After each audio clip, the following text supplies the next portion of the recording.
NFL draft, specifically running backs. We all know Jeremiyah Love, but there's a bunch of other guys that you need to know before the draft starts. So I've got my friend Mike Connolly. He's our NFL draft guru over at drroto.com, and we're going to get started. So hit that subscribe button, hit that like button, and the office is open, my friends. Get out the insurance cards, get out the copays. The office is open, my friends. Brought to you by drroto.com.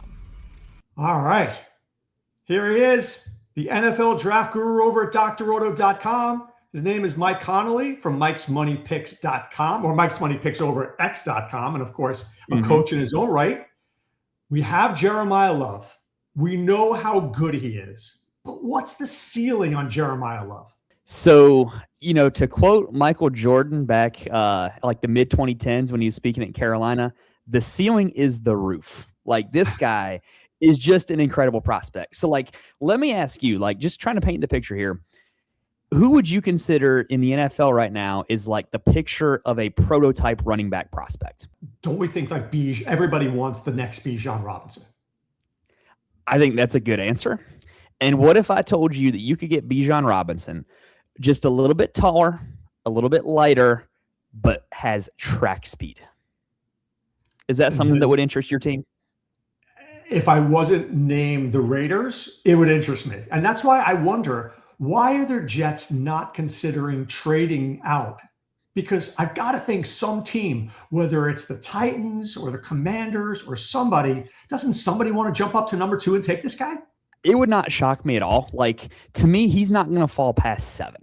You look at the order of this draft, you got Tennessee at 4, you got the Giants at 5, you got Washington at 7. Those are all teams that could very easily take him. Those are all teams that could very easily trade out of the pick for somebody else to take him. I think at the end of the day, this guy is one of the best running back prospects of the last decade, right up there with Bijan Robinson, right up there with Saquon Barkley. And I think he's probably, when you actually put pen to paper and start ranking guys, I have him as the second best player in this draft. Irregardless of position, irregardless of, we know that quarterbacks shoot up the board because of their value. I think in terms of just being a pure football player, he's the second best player in the draft. You look at everything he does on the field, breaks away long runs, still runs with power, even though he's not super big, doesn't have a whole lot of tread on the tires because he was used in a running back committee.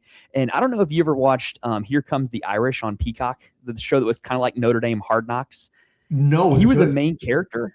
It's pretty good. He was a main character on there, really well liked in the locker room. Everybody loves his work ethic. Good student, just checks every single box for this guy is going to be a star for years to come. And it would really shock me if he falls outside of 7.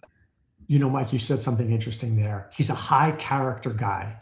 I've seen interviews where he's like, when you draft me, I'm not going to the clubs. I'm going home and playing video games. I'm coming to work. What coach doesn't want to hear this? And so I think he's a 3-down back as well. He may not be the greatest blocker, but he's got good enough hands out of the backfield, and he certainly can play on first and second down. He certainly can score touchdowns. So what don't we like about this guy? Honestly, the only hole that you could poke in his game is that he is a little boom bust. There are times where he does try to look for the big play, but there are also times where he breaks a lot of big plays. So that just kind of comes with the territory. But, he's going to get NFL coaching. He's going to get in an NFL strength and conditioning program.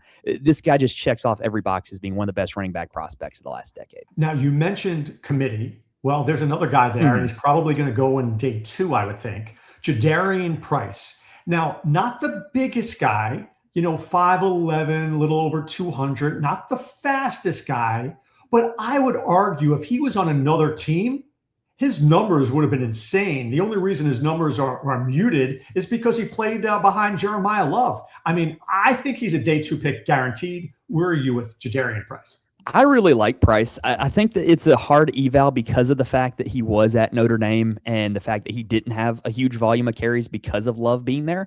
And like you said, if he were somewhere else, he got a full workhorse load. We got to see a bigger sample size from him. I think he could very easily be a first-round guy, and it would not shock me to see somebody at the tail end of the first round take him. Seattle at 32, to me, is really intriguing considering they just let Kenneth Walker walk, no pun intended.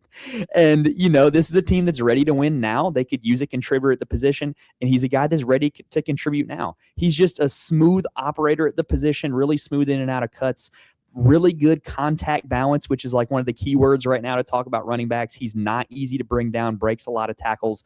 I like Jadarian Price a lot. And he also has a skill that could instantly provide value. He's a great kick returner. He is. Let me ask you this question. Is an unfair comp Tyjae Spears, or is he better than Spears? Because I think Spears is a good player. We haven't seen the best of him because he's always injured, but is he like a Spears to you? I think he's a little more powerful than Spears, but definitely when you look at the build, you look at how they move, there's definitely a lot of similarities there.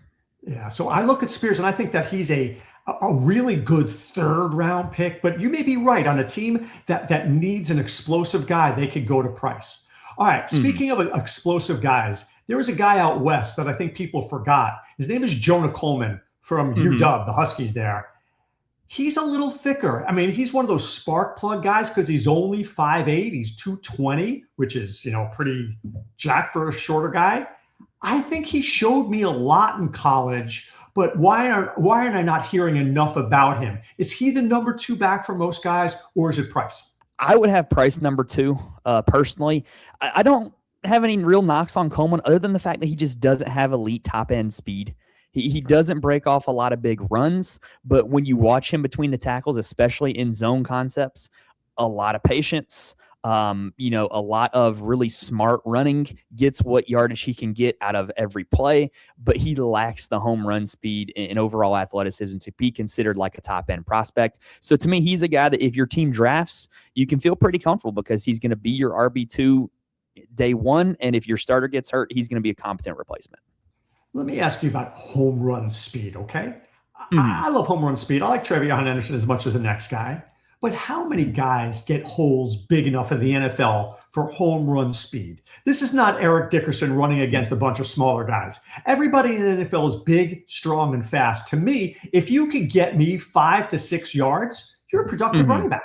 So in the modern NFL and in the era of pretty much everybody playing 2 high safeties, to have the chance to hit a home run, you got to make somebody miss first. So being able to have that home run speed isn't going to mean a thing if you can't make the linebacker miss in the hole or the safety miss behind them, because there's going to be somebody that you're going to have to make miss. You're not just going to be handed a football in a track of 100 yards straight ahead. So if you can't make anybody miss, the home run speed doesn't matter at all. All right, let's talk about a guy who has home run speed. And this guy was one of the fastest guys at the combine. His name is Mike Washington, played at Arkansas, and Mike, he's got speed. But I would say he was productive at Arkansas, but I don't know whether he was a superstar at Arkansas by any stretch of the imagination. This is one where like the pro comp to me like stood out instantly watching him, like watching a lot of SEC football this year. To me, he is Latavius Murray.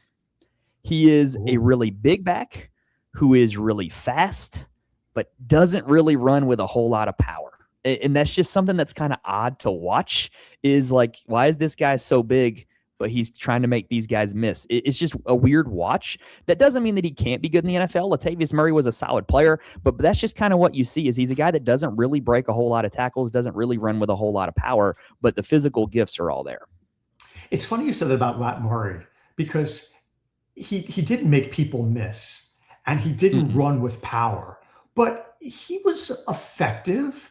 I don't know. I look at Washington and I think that maybe there's another gear there, but was he great as a receiver out of the backfield? I don't remember that. I don't remember him lighting it up there for Arkansas.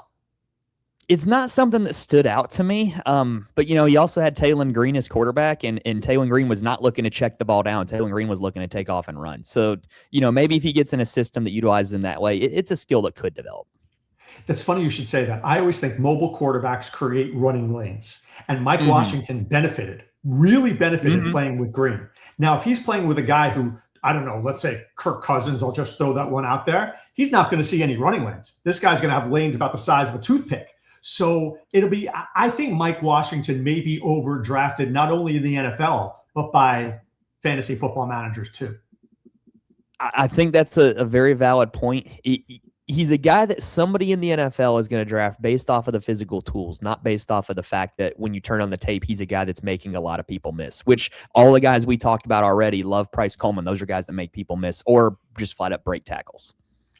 All right, I know you and I both love our college football DFS, and this next Mhm. player, Emmett Johnson, was a guy who I played week in and week out at Nebraska. Matt Rule fed him the football, and this guy just, I mean, he showed up. He really did, but now he's getting no love right now in NFL draft circles. This guy's got day 3 written all over him, maybe a 4th round pick, maybe 5th. But I saw more than that, Mike. Did you? So the reason why he's kind of getting dumped on in by the NFL draft people is he just straight up didn't test well and didn't look great at the combine, like the underwear Olympics they call it. He's a very average athlete, but that's kind of okay when you display the running back skills that Emmett Johnson did. This guy is a really proficient receiver out of the backfield, did it a ton at Nebraska, and he was very effective in both zone runs and gap scheme runs, just straight up running the ball at Nebraska, and he really had to carry that offense on his shoulders because they were really limited in the passing game. So I just thought he was a very productive, good running back in college, and what's going to limit him in the pros is that, he doesn't have the high-end athleticism, but if you have skills and you can play the position, you can play in the NFL. The perfect example is last year, Kyle Monangai of the Bears, not an elite athlete, but good at the position. And sure enough, what happened as the season went on, he got carries and was productive. That's a really interesting comp because I was drafting Monangai all over the place because I thought he went to the perfect team because they had DeAndre Swift, who is not a bruiser, right? He doesn't want contact. Where Monangai wants contact, and he was so good at Rutgers. I mean, this guy was getting 25 carries for 200 yards. People don't realize Emmett Johnson was pretty much similar to that.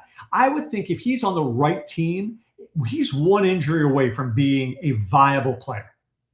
For sure. And add that to the fact that he's such a good pass catcher out of the backfield, he could provide an immediate lift to somebody if they don't have a really good pass catching running back already. He could come in and be that guy on 3rd down instantly. All right, let's talk about the Penn State twins. Those are Nicholas Singleton and Kaytron Allen. Singleton especially has great receiving chops. This guy can catch the ball. Are we overlooking these guys because they almost canceled each other out in college? This is a really strange eval for these two because they pretty much played their entire careers side by side.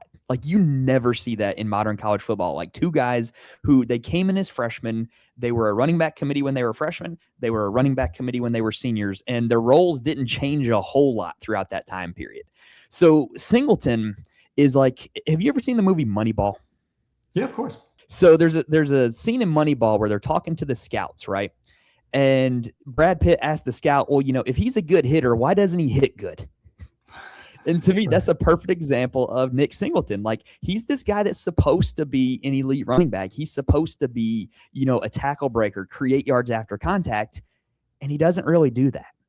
Now, he's really fast. He's really explosive. He's a great athlete. He's a proficient pass catcher out of the backfield, but he did not show the ability to break a lot of tackles. So that would be the concern with Nick Singleton.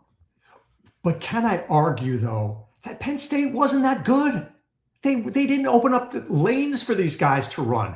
Singleton and Allen had to do it all on their own, especially after Aller got hurt. I mean, what did they have going for them? They had Trevor Pena, who was barely a wide receiver. I mean, they were not great offensively. Once Ty Warren went to the NFL, it was a mess. Well, and that kind of brings to the second point is last year, you really saw a shift where Allen really outperformed Singleton because Allen was more of the guy where Allen would turn out the yards after contact. Allen would fall forward and turn a 3-yard gain into a 5-yard gain.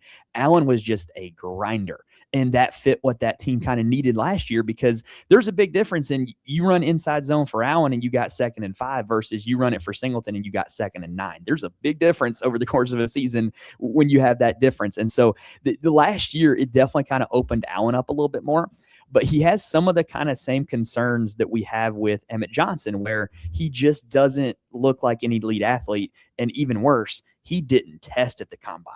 So if you're a guy that knows you can improve your draft stock if you test well and you choose not to test, it kind of feels like you were hiding something to me. Yes and no, because some guys prefer being in the comfort of their pro day. You're coming down to Happy Valley, you're watching me play. I know a lot of quarterbacks never want to throw the ball at the combine for fear of looking bad on the big stage.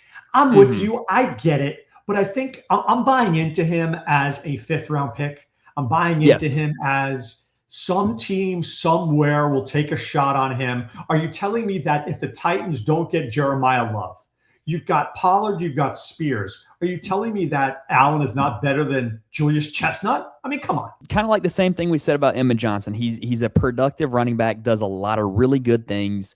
And even if he's not the elite level athlete, that skill is going to find a spot in the NFL. Exactly. All right. I want to talk about a few guys here at the end, but I've got like 4 guys I want to still cover. Demond Claiborne played at Wake Forest. And he's really fast, by the way. Not the biggest guy, 5'10", maybe 185, 190. Not the biggest dude, but he's fast. And he was productive in a college offense that really did struggle. It wasn't like Wake was a great team, Mike. I think he's got something at the NFL level that people will want to see. I really like Claiborne a lot. Basically, when you were playing Wake Forest last year, knowing that they had Robbie Ashford at quarterback and Demond Claiborne at running back, you were putting 8 guys in the box, and you were daring Robbie Ashford to beat you with his arm. You weren't going to let Claiborne beat you, and he still did it. Like, he knew the defenses were game planning to go get him, and he was still very productive. He's not very big, but, if you go into the right scheme, go into the right role, they're not going to ask him to be big. He does have that home run speed that we talked about earlier. He's also an elite kick returner, and that skill could get him on a roster. And then he's 1 or 2 injuries away from being a starting running back. I really like him. I think that, look, Will Shipley was bigger, but I think Claiborne is maybe more explosive to me. Is that about right? 100%. 100%. Claiborne is an explosive athlete. All right. UK, known for its basketball, also has a running back, Seth McGowan, who is a big dude, 6 feet, like 225. He runs pretty fast. I thought on a bad Kentucky team, and that's the word I'm using, bad Kentucky team, he was outstanding. Like if you put him on, I don't know, any other team in Texas A&M, you put him on Miami, you put him on teams, you'd be like, man, this guy's really good. So he's going to be a little bit of a leap of faith guy. I really like what I saw on tape, but the background is a little bit concerning, right? So when you watch him at Kentucky, like you said, bad team in the SEC, going up against good defenses, he makes the most out of every snap he's in. He runs very hard. He was very productive on a bad team, but he's also going to be turning 25 soon. He started his career at Oklahoma, ran into legal issues, had to go the junior college route to get back to New Mexico State and then to Kentucky. So he's on the older side. He's got some mileage on the tires and the legal issues in the background. There might be some teams that X him out, but when you watch him last year, he was a good running back on a bad team. Could he be a short yardage goal line back because of the size? When you're 6 feet, 225, some teams are running smaller guys there. I'd give the ball to McGowan. I think that would be like the optimal role for him starting out because this is a dude that just fights for yards. Like he makes the most out of every play. He's got great leg churn where those legs just don't stop moving. And he's really a good push the pile guy. Should be a great goal line and short yardage back in the NFL. Okay, I don't remember what week it was, but it was early in the season that Le'Veon Moss got injured for Texas A&M. And that was a huge, huge loss for the Aggies. Now, Moss is not big. He's not fast. He's just as good at football, Mike. And I feel like, once again, I've said this with a bunch of these guys, if they end up on the right team, like maybe if he went to Atlanta, and I know look, Bijan's the guy, we know that, but could he not be the number 3 in Atlanta if something happened that this guy could actually be decent? I could see a fit for him in the end. There's room for him in the NFL. Now, obviously, NFL teams, they got the full team of trainers, the full team of doctors. They're going to be able to get a good evaluation of his health, but to me, health is the only concern. Like you said, you watch him play, he's a good running back. Like, there's nothing wrong with him playing the position. He got really banged up over the course of his career, tore an ACL 2 years ago, got injured last year. I believe it was an ankle, and just the injuries just added up. But if he's fully healthy and he's good to go, dude's a good football player. Is he one of those undrafted free agents who waits until the end and signs with the right team for him? That might actually be a good outcome for him because it would allow him to kind of have a little bit of autonomy in terms of where he goes into a team that he might be able to find a role for instead of just a team that drafts you at the end of the 7th round and then you're just training camp fodder. Exactly. I'd be praying, literally. If it's round 7, I'm literally going, please don't draft me. Please don't draft me, because I know that 5 teams are going to call me, and my agent's going to say, this team's giving you $200K. This team's giving you 60. You're giving me $200K. I'm signing with you because you obviously like me. Right. Right. And that's been a route for a lot of guys is, you kind of see just as successful of a hit rate for the undrafted guys as you do the round 7 guys. All right, last one for you. Adam Randall, Clemson Tigers. This guy was really productive. And we're not hearing enough about him, but he can run, he can catch. He was good at the goal line. He scored a bunch of touchdowns. Why do I feel like he's the name that may get hot in fantasy circles if he ends up on the right team? This guy is so interesting. So basically, he was a high school running back. Because he's tall, he got to Clemson and they said, you're going to play receiver because you're tall. And then he had 2 years of playing receiver where it wasn't all that great. And then in the end of the 2024 season, they go to play Texas in Austin in the college football playoff, and they have all these injuries in their running back room, and they just throw him out there. And he was pretty good, pretty productive in that game. He was a problem for Texas in that game. And now all of a sudden he's the running back for the 2025 season. And so this is a guy that those receiver skills are there. He's got hands, and he's tall, and he's big, and he's fast, and he's got long strides. And when he gets going, he is fast. The question is, can he work his body and his muscles to be more of a running back? Because he really hasn't had a chance to do that, right? Running back, you're going to need a whole lot more quick twitch movements, a whole lot of cuts, more so than you would playing receiver. So if he gets a chance to really refine those running back skills, this is a really high ceiling prospect. Is he better than Tyrone Tracy or Brashard Smith, 2 other guys that fit that mold you're talking about? Ooh, that's an interesting one. So I will say, just based off of what we saw in college, I think he is a better athlete than Tyrone Tracy, but didn't have the receiver skills Tracy did. I think that Brashard Smith is a little more of an explosive athlete, and Brashard Smith was very much a guy that you would immediately pigeonhole into, this is going to be a third down pass catching back. And I don't think Randall has to be that guy. Randall was a productive enough runner between the tackles that you don't have to just use him as a pass catcher. He can be a running back. Right. I agree. All right. So that's the end of this podcast talking about running backs. Next week, Mike and I will do wide receivers, and that's going to be a big one, Mike. I think there's at least 15 guys I know what I like. So many wide receivers this year and every year. It's just a position that there's so many of, so we're going to have a lot of names we're going to talk about. For sure. All right. Follow Mike over at Mike's Money Picks over at x.com and follow his YouTube channel. And of course, subscribe to our YouTube channel, hit that like button, and we're back with more next time. This is Dr. Roto saying be well and take care.